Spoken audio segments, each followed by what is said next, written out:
হাসিনা পালিয়েছে। এই যে দোসর ছিল এখানে মকবুল, সে কিন্তু দেশেই আছে, সেটা তো জানেন। তার দুই ছেলে যেভাবে আপনাদের উপর অত্যাচার নির্যাতন চালিয়েছিল তারা কিন্তু এই দেশেই আছে, তারা কিন্তু ইন্ডিয়াতে যায় নাই ভাই।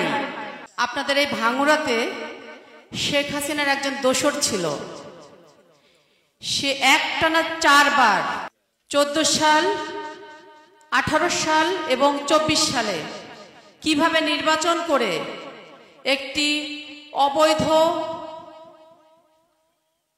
সংসদ গঠিত করেছিল। আপনার সবাই নিশ্চয় মনে আছে ভাইরা। 14 সালে কোনো নির্বাচন হয় নাই। 18 সাল কি হয়েছিল? 18 সাল আগের দিন রাত্রেবেলা ব্যালট বক্স ভরে ফেলেছে, তাই না? মনে আছে আমাদের? আর 24 সালে কি দেখলাম? আমি ডামি নির্বাচন, কেউ ভোট কেন্দ্রে গেল না, কিন্তু এমপি হয়ে গেল। তারপরে কি করলো? এই যে দীর্ঘ 16টা বছর, এই যে আপনারা আজকে জনসম্মুখে বসে আছেন, এভাবে কি বের হতে পেরেছেন? কেউ কি পেরেছিলেন? ব্যবসা করতে পারেন নাই, দোকান খুলতে পারেন নাই, চাকরি করতে পারেন, রাতে ঘুমাতেও পারেন নাই ঘরে, তাই না? হাসিনা পালিয়েছে।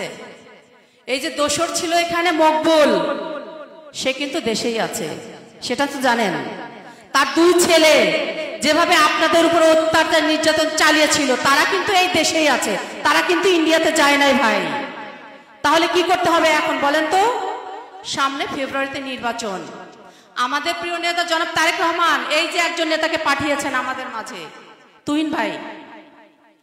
আপনারা যখন ঘরে ঘুমাতে পারেন নাই, মামলার ভয়ে ওই যে বিভিন্ন দেশে ঘুরে বেরিয়েছেন, এই নেতা বছরের পর বছর জেল খেটেছেন।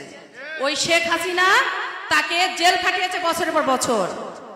শত মামলা নিয়ে এখনো বসে আছেন, এখনো মামলা কিন্তু খালাস হয়নি ভাই। অনেক নির্যাতিত একজন নেতা, সারা বাংলাদেশের গণমানুষের নেতা উনি। আমরা অনেক সৌভাগ্যবান, পাবনা 3-এর জনগণ এমন একজন নেতাকে আমরা পেয়েছি আশীর্বাদ হিসেবে। তাহলে ফেব্রুয়ারিতে যে নির্বাচন, সেই নির্বাচনে কি করতে হবে ভাইরা আমার? তুহিন ভাইকে ধানের শীষে জয়লাভ করাতেই হবে। তাছাড়া আমাদের বাঁচার কোনো পথ আছে? তাহলে কি করতে হবে? তুহিন ভাইকে ধানের শীষে নির্বাচনে জয়লাভ করাতেই হবে। ওই দোসররা কিন্তু আবারও আসবে সুযোগ পেলেই, এই সুযোগ আর দেওয়া যাবে না। সবার সাথে দেখা হবে সেই ভোটের প্ররোচনায়। ভালো থাকবেন সবাই।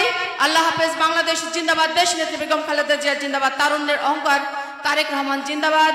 শহীদ রাষ্ট্রপতি জিয়াউর রহমান অমর হোক। আমাদের প্রিয় নেতা তুহিন ভাই জিন্দাবাদ। সকলকে ধন্যবাদ।